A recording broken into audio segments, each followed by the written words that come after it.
ಕೆಪಿಎಸ್ಸಿಯಲ್ಲಿ ನಡೆಯುತ್ತಿರುವ ಅಕ್ರಮಗಳ ಕುರಿತು ಕೂಡಲೇ ಸಿಬಿಐ ತನಿಖೆಗೆ ಕೊಡಬೇಕೆಂದು ಮತ್ತು ಸರ್ಕಾರದ ವಿವಿಧ ಇಲಾಖೆಗಳಲ್ಲಿ ಖಾಲಿ ಇರುವ ಹುದ್ದೆಗಳಿಗೆ ಈ ಕೂಡಲೇ ಭರ್ತಿ ಮಾಡಬೇಕೆಂದು ಆಗ್ರಹಿಸಿ ಮಾರ್ಚ್ 27ರಂದು ಕಲಬುರಗಿಯಲ್ಲಿ ಬೃಹತ್ ಪ್ರತಿಭಟನೆ ಹಮ್ಮಿಕೊಳ್ಳಲು ತೀರ್ಮಾನಿಸಲಾಗಿದೆ ಎಂದು ಕರ್ನಾಟಕ ರಾಜ್ಯ ವಿದ್ಯಾರ್ಥಿ ಅಸೋಸಿಯೇಷನ್ ಅಧ್ಯಕ್ಷ ಕಾಂತಕುಮಾರ್ ಹೇಳಿದರು.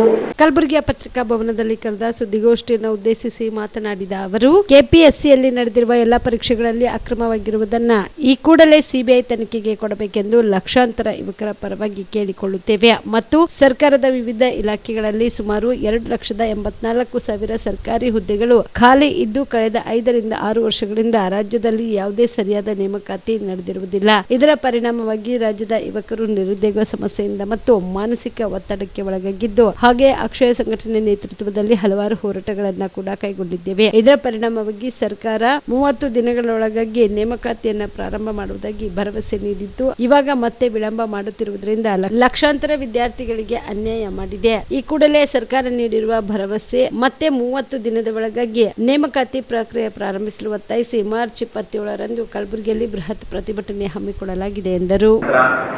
56,432 ಹುದ್ದೆಗಳನ್ನ 1 ತಿಂಗಳೊಳಗಡೆ ಭರ್ತಿ ಮಾಡ್ತೀನಿ ಅಂತ ಹೇಳಿದ್ರು. 1 ತಿಂಗಳಾದ್ರೂ ಕೂಡ ಇವಾಗ ಇಲ್ಲಿವರೆಗೂ ನೋಟಿಫಿಕೇಶನ್ ಬಗ್ಗೆ ರಾಜ್ಯ ಸರ್ಕಾರ ಮಾತಾಡ್ತಾ ಇಲ್ಲ. ಮತ್ತೆ ಈ ಕೂಡಲೇ 56,432 ಹುದ್ದೆಗಳನ್ನ ಭರ್ತಿ ಮಾಡೋದ್ರ ಜೊತೆಲಿ ಇನ್ನೂ 50,000 ಹುದ್ದೆಗಳನ್ನ ಇವರು ಫೈನಾನ್ಷಿಯಲ್ ಡಿಪಾರ್ಟ್ಮೆಂಟ್ ಇಂದ ಅಪ್ರೂವಲ್ ಆಗಿ ಕನಿಷ್ಠ ಕಾಂಗ್ರೆಸ್ ಸರ್ಕಾರ ಪ್ರಣಾಳಿಕೆಯಲ್ಲಿ 1 ವರ್ಷದಲ್ಲಿ 1 ಲಕ್ಷ ವೇಕೆನ್ಸಿ ಫಿಲ್ ಮಾಡ್ತೀನಿ ಅಂತ ಹೇಳಿದ್ರು. ಈಗ 3 ವರ್ಷದಲ್ಲಿ 5,000 ವೇಕೆನ್ಸಿ ಫಿಲ್ ಆಗಿಲ್ಲ. ಅಟ್ಲೀಸ್ಟ್ 4 ವರ್ಷದಲ್ಲಾದರೂ ಇವು 1 ಲಕ್ಷ ವೇಕೆನ್ಸಿ ಫಿಲ್ ಮಾಡಲಿ ಅಂತ ಹೇಳ್ಬಿಟ್ಟು ಈ ಒಂದು ಹೋರಾಟ ಮಾಡ್ತಾ ಇರೋಂಥದ್ದು. ಮತ್ತೆ ಇದ್ರ ಜೊತೆಲಿ ಕೆಪಿಎಸ್ಸಿಯಲ್ಲಿ ಏನೋ ಪ್ರತಿಯೊಂದು ಎಕ್ಸಾಮ್ಸ್ KS ಇರ್ಬೋದು, PDO ಇರ್ಬೋದು, AE, JE ಎಲ್ಲ ಎಕ್ಸಾಮ್ಸಲ್ಲೂ ಹಗರಣ ಆಗಿದೆ. ಪ್ರತಿಯೊಂದು ಹಂತದಲ್ಲಿ ಈಗ KS ಎಕ್ಸಾಮಲ್ಲಿ ಒಂದೇ ರೂಮಲ್ಲಿ 10-15 ಜನ ಮೈನ್ಸ್ ಸೆಲೆಕ್ಟ್ ಆಗಿದ್ದಾರೆ. ಅಂದರೆ ಪಕ್ಕದಲ್ಲಿ ಕುತ್ಕೊಂಡು ಬಂದ್ರೂ ಎಕ್ಸಾಮ್ ಪಾಸ್ ಆಗಲ್ಲ ಅಂತ ಒಂದು ಇದರಲ್ಲಿ KS mains question answer sheet ಬಂಡಲ್ನ ಆಚೆ ತಗೊಂಡ್ಬಂದು ಲಾಡ್ಜಲ್ಲಿ ಕುತ್ಕೊಂಡು ತಗೊಂಡೋಗಿ ವಾಪಸ್ಸಲ್ಲೇ ಇಟ್ಟಿರೋಂಥದ್ದು. KS ಪ್ರಿಲಿಮ್ಸ್ OMR ಶೀಟ್ಸ್ನ ಇವರು ತಗೊಂಡ್ಬಂದು ಆಚೆ ಫಿಲ್ ಮಾಡಿ ತಗೊಂಡು ವಾಪಸ್ ಆದರೆ ಸೇಮ್ ಕ್ಯಾಂಡಿಡೇಟ್ ಕಡೆನೇ ಫಿಲ್ ಮಾಡಿಸಿರೋಂಥದ್ದು ನಾವು ಕಣ್ಮುಂದೆ ನೋಡ್ತಾ ಇದ್ದೀವಿ. PDOದಲ್ಲಿ ಎಕ್ಸಾಮ್ಸಲ್ಲಿ ಇಲ್ಲಿ KAದಲ್ಲಿ 25-30 ಮಾರ್ಕ್ಸ್ ತೊಗೊಳಕ್ಕಾಗಲ್ಲ ಔಟ್ ಆಫ್ 200 ಮಾರ್ಕ್ಸ್ಗೆ. ಇಲ್ಲಿ KPSCಯಲ್ಲಿ 160, 170, 200 ಮಾರ್ಕ್ಸ್ಗೆ ಟಾಪರ್ ಇವರೇ ಇರ್ತಾರೆ. ಅಂದರೆ ಇಷ್ಟು ಹಗರಣ ಆಗ್ತಿದೆ ಪ್ರತಿಯೊಂದು ಎಕ್ಸಾಮ್ಸಲ್ಲೂ.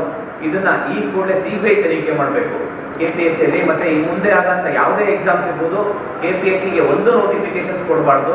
ಎಲ್ಲ KE ಮುಖಾಂತರ ಎಕ್ಸಾಮ್ಸ್ ಕಂಡಕ್ಟ್ ಮಾಡಬೇಕು. ಇದ್ರ ಜೊತೆಲಿ ಏನು ನಾವು ಪ್ರಬುದ್ಧ ಅಕಾಡೆಮಿಯಲ್ಲಿ 500 ಜನಕ್ಕೆ ಸ್ಟೇ ಫಂಡ್ ಕೊಡಬೇಕಾಗಿರೋಂಥದ್ದು ಅದನ್ನು ಕೂಡ ಇಲ್ಲಿವರೆಗೂ ಕೊಟ್ಟಿಲ್ಲ.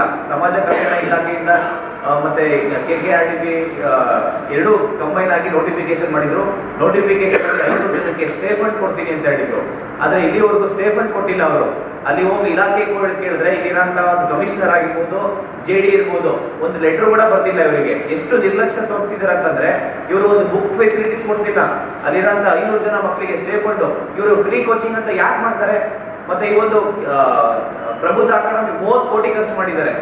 ಅಲ್ಲಿ ನೋಡಿದ್ರೆ ಸೀಲಿಂಗ್ಗೆ ಇವಾಗ ಇನ್ನು ಓಪನ್ ಆಗಿನ 6 ತಿಂಗಳಾಗಿನ ಸೀಲಿಂಗ್ ಬೀಳ್ತಾ ಇದೆ. ಮತ್ತೆ ಇಲ್ಲಿ KKRDB 5,000 ಕೋಟಿ ಅನುದಾನ ಬರುತ್ತೆ. 5,000 ಕೋಟಿ ಎಲ್ಲಿ ಹೋಗುತ್ತೆ ಅಂತ ಗೊತ್ತಾಗ್ತಾನೆ ಹೊತ್ತು ಇಲ್ಲಿ ನೋಡಿದ್ರೆ ಏನು ಡೆವಲಪ್ಮೆಂಟ್ ಇಲ್ಲ. ಒಂದು ಗೌರ್ಮೆಂಟ್ ಲೈಬ್ರರಿಗೆ ಹೋದ್ರೆ ಅಲ್ಲಿ ಕುಡಿಯೋ ನೀರು ಫೆಸಿಲಿಟೀಸ್ ಇಲ್ಲ, ಒಂದು ನ್ಯೂಸ್ ಪೇಪರ್ ಇಲ್ಲ, ಅಲ್ಲಿ ಒಂದು ಮ್ಯಾಗಝೀನ್ಸ್ ಇಲ್ಲ, ಒಂದು ಚೇರ್ ಫೆಸಿಲಿಟೀಸ್ ಕರೆಕ್ಟ್ ಆಗಿಲ್ಲ. ಇದನ್ನ ನಾವು ಖಂಡಿಸಿ 500 ಜನಕ್ಕೆ ಸ್ಟೇ ಫಂಡ್ ಕೊಡಬೇಕು. ಮತ್ತೆ ಇದ್ರ ಜೊತೆಲಿ ಏನು ಬೆಳಗ್ಗೆ ಕಲಬುರಗಿ ಯೂನಿವರ್ಸಿಟಿಲಿ 2nd ಸೆಮ್ ಮತ್ತೆ 4th ಸೆಮ್ 1 ವರ್ಷ 3 ತಿಂಗಳಾಗಿದೆ ಎಕ್ಸಾಮ್ಸ್ ಕಂಡಕ್ಟ್ ಮಾಡಿ BEd ಅದು ಕೂಡ ಈ ಒಂದು ವಿತಿನ್ 10 ಡೇಸ್ ಒಳಗಡೆ 10 ರಿಂದ 15 ದಿನ ಒಳಗಡೆ ಅವ್ರದ್ದು ರಿಸಲ್ಟ್ಸ್ ಬಿಡಬೇಕು. ಇದನ್ನ ಖಂಡಿಸಿ ನಾವು ಇದ್ರ ಜೊತೆಲಿ ಕಲಬುರಗಿ ಭಾಗದಲ್ಲಿ ಯಾವುದೇ ಒಂದು ಇಂಡಸ್ಟ್ರಿ ಇಲ್ಲ, ಪ್ರೈವೇಟ್ ಇಂಡಸ್ಟ್ರಿ ಇಲ್ಲ, ಒಂದು IT-BT ಕಂಪ್ನೀಸ್ ಇಲ್ಲ. IT-BT ಕಂಪ್ನೀಸ್ ತಗೊಂಡ್ಬರ್ಬೇಕು, ಒಂದು ಇಂಡಸ್ಟ್ರಿ ಸೆಟಪ್ ಮಾಡಬೇಕು. ಇಲ್ಲಿ ಕಾಂಪಿಟೇಟಿವ್ ಎಕ್ಸಾಮ್ಸ್ ಓದೋ ಅಂತ ಹುಡುಗರಿಗೆ ಸೆಕೆಂಡ್ ಆಪ್ಷನ್ ಅನ್ನೋದು ಇರಬೇಕು. ಈ ಕಡೆ ಎಲ್ಲ ಆಸ್ಪಿರೆಂಟ್ಸ್ ಇವತ್ತು ಯುವಕರು ಯಾಕೆ ಬರೀ ಕಾಂಪಿಟೇಟಿವ್ ಎಕ್ಸಾಮ್ಸ್ಗೆ ಹೋಗ್ತಾ ಇದ್ದಾರೆ ಅಂತಂದ್ರೆ ಇಲ್ಲಿ ಬೇರೆ ಆಪ್ಷನ್ ಇಲ್ಲ.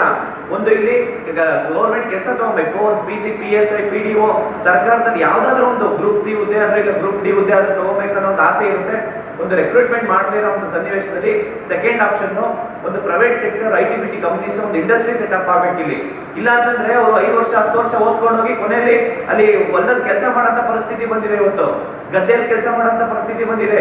ಇವತ್ತು ಕಾಂಕ್ರೀಟ್ ಕೆಲಸ, ಬಿಲ್ಡಿಂಗ್ಗೆ ಕಾಂಕ್ರೀಟ್ ಕೆಲಸ, ಬಿಲ್ಡಿಂಗ್ ಕಟ್ಟಂತ ಕೆಲಸ ಹೋಗ್ತಾ ಇದ್ದಾರೆ, ಇವತ್ತು ಗಾರೆ ಕೆಲಸಕ್ಕೆ ಹೋಗ್ತಾ ಇದ್ದಾರೆ. ಈ ಒಂದು ಪರಿಸ್ಥಿತಿಗೆ ಸರ್ಕಾರ ತಗೊಂಡ್ಬಂದಿದೆ. ಈ ಒಂದು ಈವೆಂಟ್ ಆಫ್ ಕ್ಯಾಲೆಂಡರ್ ಎಷ್ಟೇ ವೇಕೆನ್ಸಿ ಇರಲಿ, ಯಾವುದೇ ಒಂದು ಇಲಾಖೆ ಇರ್ಬೋದು, ಅದು 5 ವೇಕೆನ್ಸಿ ಇರಲಿ, 50 ವೇಕೆನ್ಸಿ ಇರಲಿ, 5,000 ವೇಕೆನ್ಸಿ ಇರಲಿ.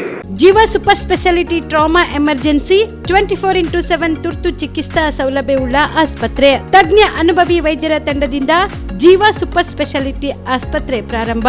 ಕಲಬುರಗಿ ಮೂಲದ ವೈದ್ಯರು ಬೆಂಗಳೂರು, ಹೈದರಾಬಾದ್, ಮುಂಬೈನಲ್ಲಿ ಕಾರ್ಯನಿರ್ವಹಿಸಿದ ತಜ್ಞ ವೈದ್ಯರ ತಂಡದಿಂದ ಇವಾಗ ಕಲಬುರಗಿಯ ಜೀವ ಸೂಪರ್ ಸ್ಪೆಷಾಲಿಟಿ ಆಸ್ಪತ್ರೆಯಲ್ಲಿ ಗುಣಮಟ್ಟದ ಚಿಕಿತ್ಸೆ. ಅನುಭವಿ ವೈದ್ಯರ ತಂಡದೊಂದಿಗೆ orthopaedic, neuro surgery, general surgery, general medicine, urology, gastro surgery, obstetrics, paediatric, gynaecology, cardiology, neurology, dermatologist ಸೇರಿದಂತೆ OPD, IPD, ICU, NICU, ultrasound, 2D echo, laboratory, major OT ಸೌಲಭ್ಯದೊಂದಿಗೆ ಎಲ್ಲ ರೋಗಕ್ಕೂ ಒಂದೇ ಸೂರಿನಡಿ ರಿಯಾಯಿತಿ ದರದಲ್ಲಿ ಜೀವ ಸೂಪರ್ ಸ್ಪೆಷಾಲಿಟಿ ಆಸ್ಪತ್ರೆಯಲ್ಲಿ 24x7 ಎಮರ್ಜೆನ್ಸಿ ಚಿಕಿತ್ಸೆ ನೀಡಲಾಗುವುದು. ಹೆಚ್ಚಿನ ಮಾಹಿತಿಗಾಗಿ ಸಂಪರ್ಕಿಸಿ ಜೀವ ಸೂಪರ್ ಸ್ಪೆಷಾಲಿಟಿ ಆಸ್ಪತ್ರೆ, ನ್ಯೂ ಜೇವರ್ಗಿ ರಸ್ತೆ, Santosh colony, Kalaburagi. Mobile number 9380736005ಗೆ ಸಂಪರ್ಕಿಸಿ.